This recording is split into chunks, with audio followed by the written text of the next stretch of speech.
Welcome guys to the second episode of VATSIM Emergencies. First I'll just say a quick thanks for the new subscribers to my channel. It really helps out on the motivation as well as the likes, so smash that like button and please subscribe if you want to see more. So, today we'll fail one of the hydraulic system during our departure out of Kastrup Copenhagen Airport. To get a better understanding of what will happen when one of the system fails, we'll just have a brief overview of the hydraulic system on the Boeing 737. The 737 has three hydraulic systems, the A system and B system, which is used in normal flight, and the standby system. Here we see a simplified picture of the hydraulic system that we have on board today. To gain max safety, both the hydraulic system can operate the primary flight control, which really is the most important controls on the entire aircraft. The hydraulic system A controls the ground spoilers as well as half of the flight spoilers, the alternate brakes, landing gear, nose wheel steering, and the autopilot A. These systems will be lost if the A system fails. Additionally, the hydraulic system A controls the left engine thrust reversers, but if the A system fails, this operation is backed up by the standby hydraulic.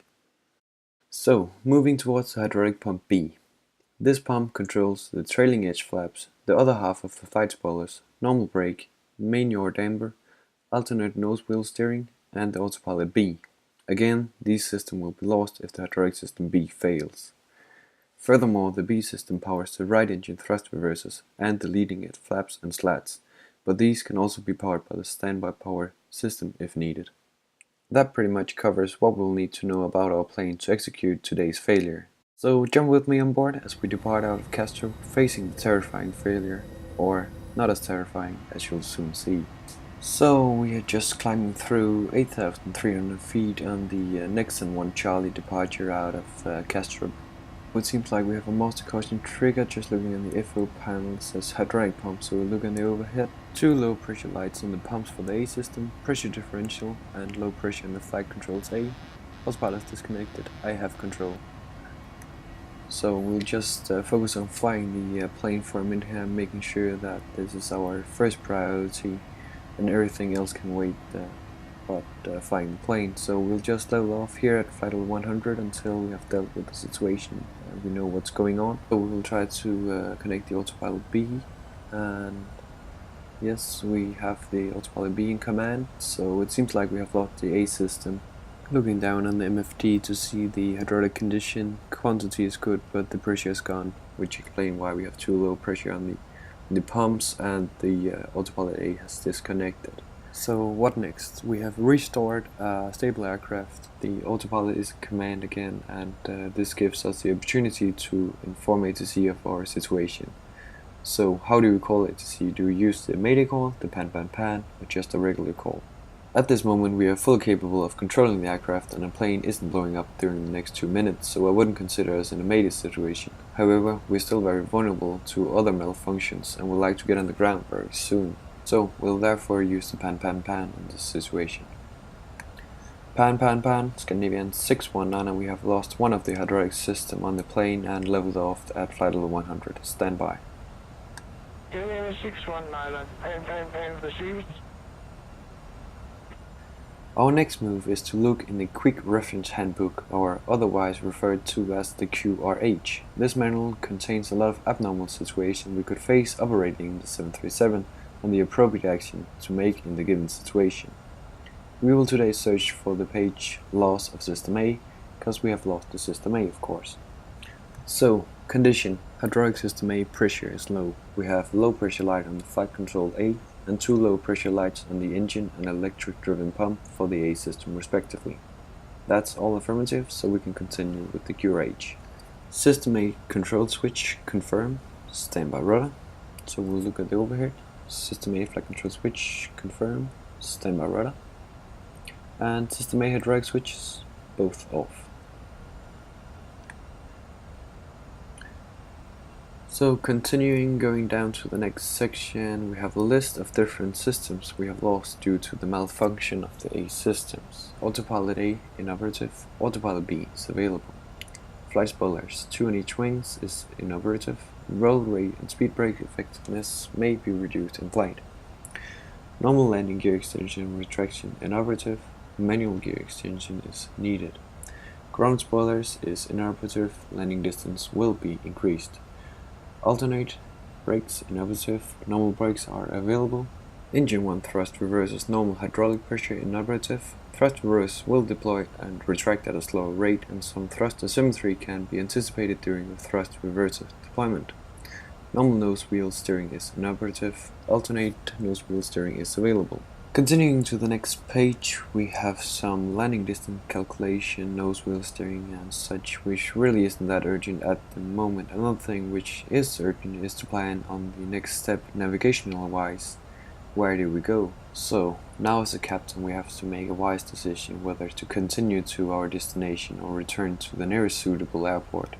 In this case, I would consider it unsafe to continue our journey and would like to get this bird on the ground as soon as possible. Castro Airport is close to us, has great emergency equipment, and offers long and wide runways, which make it obvious and easy choice for us to head for. However, as I said, Castro isn't far from our current position, and we'll need some time to complete the QRH and set up the arrival back to Castro. We will therefore need to enter a hold near the airport to ensure that we aren't flying further away from the airport than necessary. If we look at the arrivals from the south into Castro, we'll find the published hold at Codan VOR. This would be an evident opportunity in our situation, because it isn't far from us at the moment. Scandinavian 619, and we would like to return back to Castro Airport, requesting hold at Codan VOR for now. Scandinavian 619, perform hold on Codan. Performing hold at Codan, Scandinavian 619, thanks. So we'll just enter Codan to the next waypoint in the CDU in the legs page, and then we'll just ensure that the plane does what it's supposed to do. We are in a stable left turn towards the Codan here, as in the ND we see it has drawn a direct line towards Codan. So we'll go and open the CDU, pressing the hold button and copying the Codan VOR in the squares, which takes us to the hold page. We have a hold at Codan, and we'll set the inbound course to 051 per the chart and making right hand turns. That's good. The target speed is 223 knots, which is okay, and the target altitude is somewhere above flight level 140, but it doesn't make any sense to climb now, so we'll just set that to flight level 100 and then press execute, and then goes to the legs page, just checking that after we have come to Codan it will hold at Codan, and everything seems to be perfect there. Now that we have programmed the hold, we can continue with the QRH. Number 3. Check the non-normal configuration landing distance table in the advisory information section of the performance in-flight chapter. What it pretty much tells us here is just to check that we have enough runway length available to land in our non-normal situation. But before we'll calculate the specific length of runway we'll need to land, we'll first take a look on the aerodrome chart. We see the Castro Shores runway is the 12 or 30 runway, which offers 2,800 meters or 9,186 feet. So, as I said, these runway have plenty of length to offer us for a plane to our size, which comes in our favor today. As I said before, it is always our first priority to fly the plane, so now that we are closing in the Codan VOR, we'll just observe that the plane enters the hold as expected. And here comes the turns, just turning right to enter the outbound leg of the hold. And it seems like we have captured the hold very nicely, so we will continue with the QRH. Scrolling down to the page, non-normal configuration landing distance, and today the runway is dry, so we'll use the dry chart. And just looking down for the condition on the far left side, hydraulic loss of system A and the flap setting 15, 30 and 40. We could land with normal flaps 30, but just to go a little slower and controlled on the approach today, we will use the flaps 40 setting. The reference distance with a gross weight of 60 tons is 2,950 feet. The 737-800 with winglets has a maximum landing weight of 66 tons. This will add a couple of hundred feet to our landing distance, but nothing compared to the available distance of 9,186 feet, so we won't even bother doing the rest of the adjustments. We have plenty of runway today. So we can continue with the QRH now. We will move to number 4, nose wheel steering switch to alternative. 5, plan for manual gear extension. And the note is, when the gear has been lowered manually, it cannot be retracted. The drag penalty with gear extended may make it impossible to reach an alternative field. And then finally, checklist complete except deferred items, which we will complete during the approach to the runway. So just flicking the nose wheel steering to alternate and we are pretty much good to go for the approach. Just one last thing we have to bear in mind is our weight. As I previously said, our aircraft has a maximum landing weight of 66.4 tons. And our original plan was to fly all the way down to Innsbruck, which means we carry a lot of fuel at the moment. Additionally, we have a plane which is filled 85% of its maximum capacity. So this means that we are maybe too heavy for a safe landing and will have to fly around in the pattern to burn off fuel. One thing which the 737 isn't capable of is to jettison. Luckily, we don't have to calculate the plane's gross weight ourselves any longer. Today, the CDU holds track of the gross weight for us by subtracting the weight of the burned fuel from the originally entered gross weight. We can therefore go to the approach reference page in the CDU and check the gross weight. As I said, we have a maximum landing weight of 66.4 tons and we currently have a gross weight of 65.5 tons, so we are allowed to land. Normally they use 22 left for arrival traffic at Kastrup, however the wind is favoring runway 30 today. But normally they won't use this runway because the missed approach takes us over the city. Maybe they will offer us this runway anyway due to our situation, but we are fully capable of landing in a little crosswind without problems, so we'll just ask for 22 left initially. Scandinavian 619 requesting vectors to the ILS 22 left. Scandinavian 619, you will have vectors for runway 22 left. From present position, fly heading 020. Heading 020 Scandinavian 619. So we'll just set the heading bug to 020 and press heading select. So we'll program the ILS 22 left back at Kastrup. And Scandinavian 169, descent flight level 70. Descent flight level 70 Scandinavian 619. So we'll just set the MCP altitude to 7,000 feet and we will do vertical speed with approximately 750 feet per minute. And we're just checking that the airplane is doing what it's supposed to do again, just following our commands, and it seems like it, so we will continue programming the ILS 22 left at Kastrup. And we will of course not program any star because we are in the vectors for the final.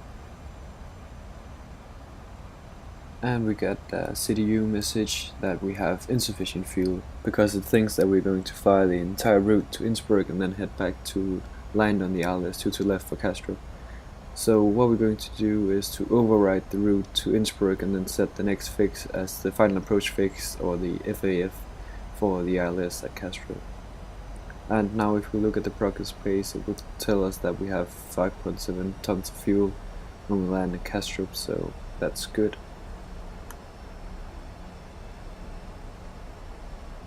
Scandinavian 619, I can offer you runway 30. Roger, we will take the runway 30 instead, thank you for that, Scandinavian 619. So as we spoke about, we got offered the runway 30, which favors the wind, and it is a little closer as well. Expect the ILS for runway 30. Roger, Scandinavian 619.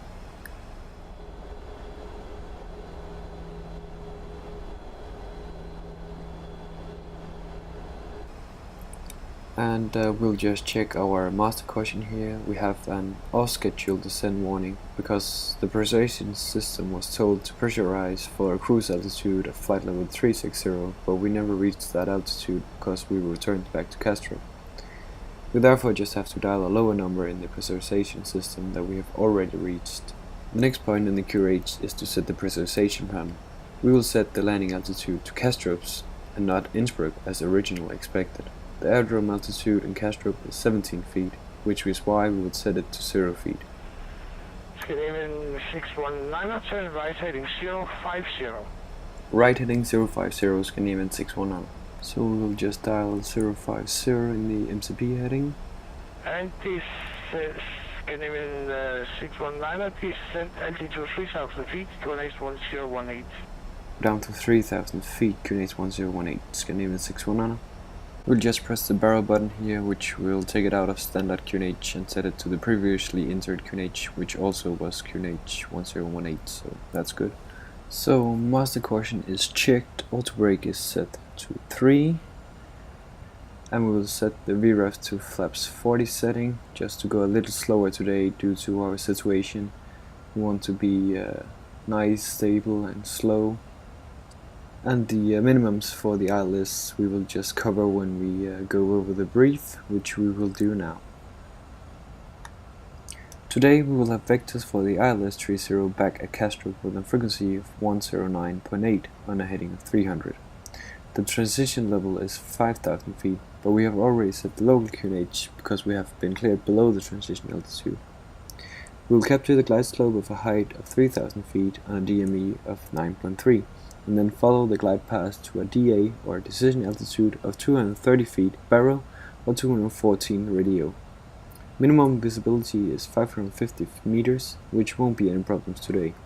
However, if we have to go around, we will climb straight ahead on a heading of 300, climbing to 3,000 feet informing ETC. We are approaching the airport from the south, which has a MSA or a minimum sector altitude of 1,500 feet. And if we have to go around, we will have a MSA of 2,100 feet. Now we'll just have to remember one important step, which is to program the CDU for the ILS 30 and not the ILS 22 any longer. So we'll just go to the legs page and copy the final approach fix as the next waypoint. As said, we will land runway 30 today, which offers 2,800 meters.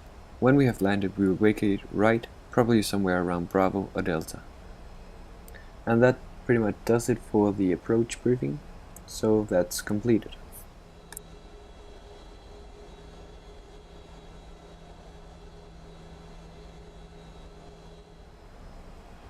Scandinavian 619, that's and left heading 030. Left heading 030, Scandinavian 619. Now that we're getting closer to the final approach fix for the ILS 30, we'll just make a quick rundown of what we should be prepared for during our final descent and landing. Half of our flight spoilers is lost, so our roll will respond slower than normal. Normal gear extension is inoperative, so we shall prepare for manual gear extension, which we will do in just a minute. The left engine's thrust reversers will deploy at a slower rate than the right one, which tells me that the plane will be pushed to the right and touch down, which I'll correct by using the rudder. When we have landed, our ground spoilers won't deploy as usual, but we have compensated for that by setting the auto brake to 3, a little higher than usual. Now that that's covered, we will perform the manual gear extension. Landing gear lever is checked off.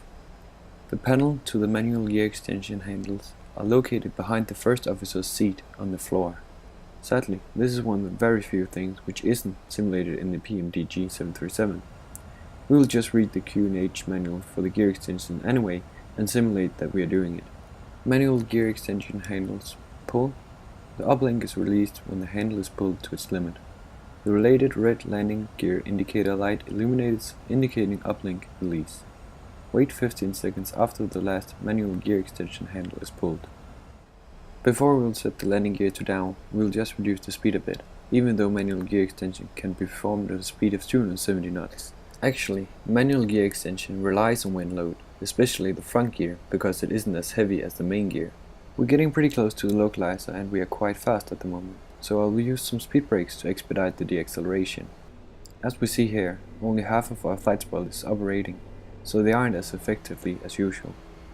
And we can drop the gear with it, just observing that all the gears falls down and locks in place. And the reason why we do this now, it's a little early, but we are in an abnormal situation doing an abnormal procedure, so I want to complete it early in the process and be stable on the approach early today, so we don't have to go around.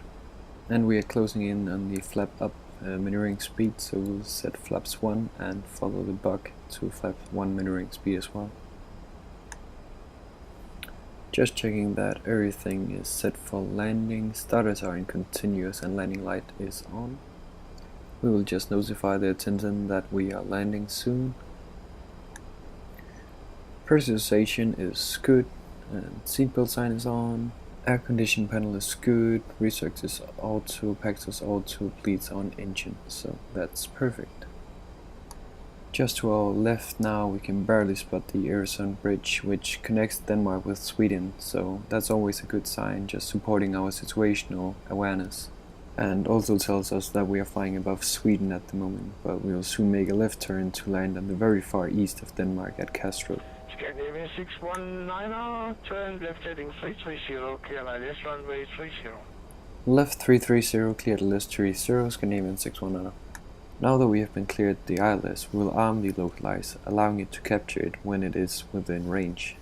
But it doesn't seem like it will let me arm the localizer today for some reason, and we have no time to troubleshoot the problem, so we'll just prepare to manually follow the localizer and the glide slope.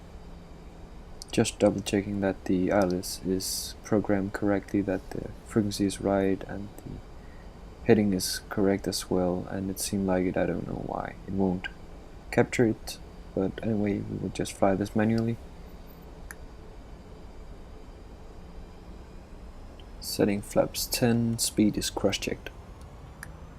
Flight level 310, no shuttle 74, my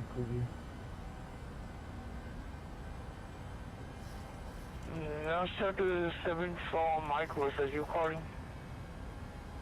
Just playing a little around with the bugs here to see if I can figure something out, but it doesn't seem like it. And here comes the localizer, so we'll just use the heading bug to capture the localizer for now and see what happens.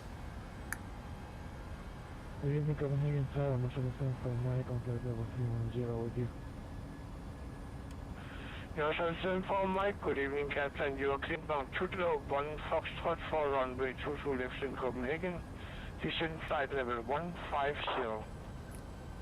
Interesting. The approach has just been activated and the autopilot is now following the lateral navigation on the localizer, and it should capture the glide path when we reach 9.8 DME.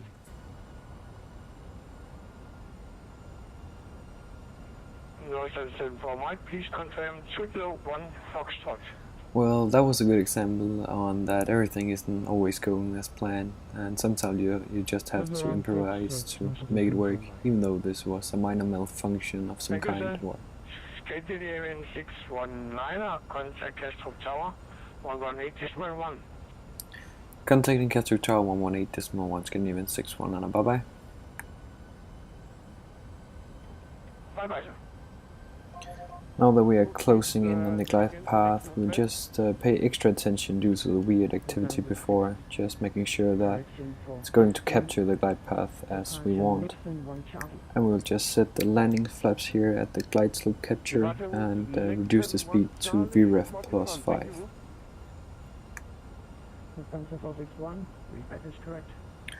Kastrup Tower, Scandinavian 619 checking in on the ILS 30.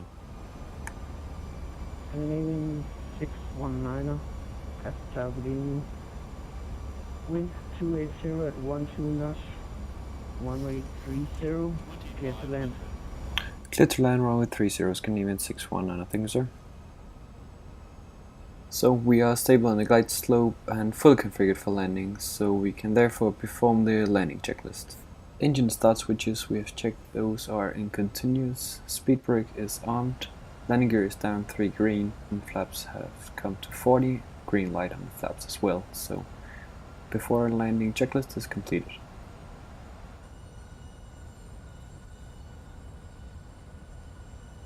So we are just getting very close here. We are 750 feet above ground level, so we will just disconnect the autopilot, disconnect the auto throttle and fly it in by hand from here, trying to remain on the right glide path and on the localizer as well,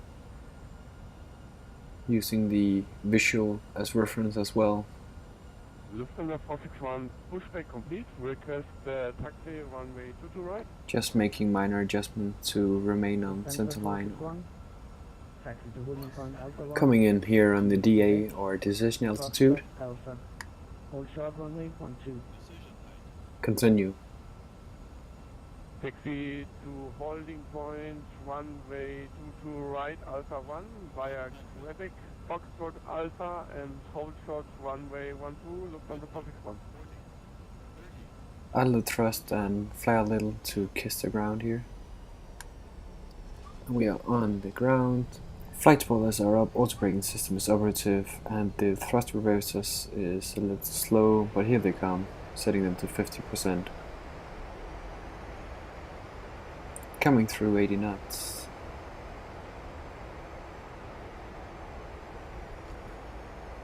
And we will disconnect the auto brakes now. And we are able to vacate on delta here on the right, so that's just perfect. Just parking the remaining spoilers that we have operative and setting the auto brake to off.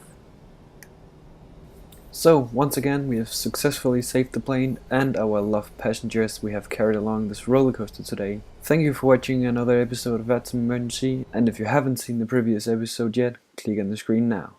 If you enjoyed, please leave a like and subscribe. Until next time, cheerio.